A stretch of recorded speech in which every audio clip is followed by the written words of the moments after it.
ഐക്യ വിശ്വാസ സംരക്ഷണ ജാഥയിൽ അവസാന നിമിഷം കെ മുരളീധരനെ പങ്കെടുപ്പിച്ച് മുഖം രക്ഷിച്ചതോടെ അനുനയ നീക്കങ്ങൾ സജീവമാക്കി KPCC. അതിർത്തി പ്രകടിപ്പിച്ചവരുടെ പിണക്കം മാറ്റാനുള്ള വിട്ടുവീഴ്ചകളും നേതൃത്വം ആലോചിക്കുന്നുണ്ട്. KPCC സെക്രട്ടറിമാരുടെ പട്ടിക ഈ ആഴ്ച തന്നെ പ്രഖ്യാപിക്കാനാണ് സാധ്യത. പുനഃസംഘടനയിൽ പിണങ്ങി സ്ഥലം വിട്ട കെ മുരളീധരനെ മണിക്കൂറുകൾ നീണ്ടുനിന്ന അനുനയ നീക്കങ്ങൾക്കൊടുവിൽ പരിപാടിയിൽ പങ്കെടുപ്പിക്കാൻ കഴിഞ്ഞത് വലിയ ആശ്വാസമാണ് നേതൃത്വത്തിന് നൽകിയത്.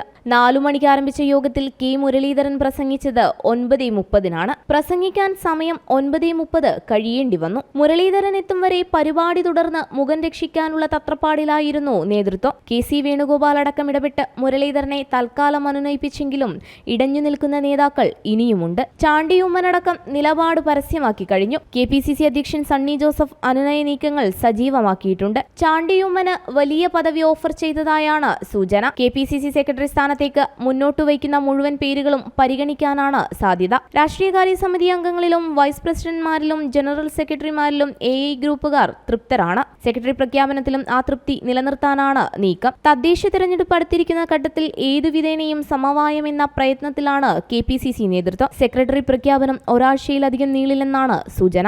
ദിസ്ന സുരേഷ്, ജനം, തിരുവനന്തപുരം.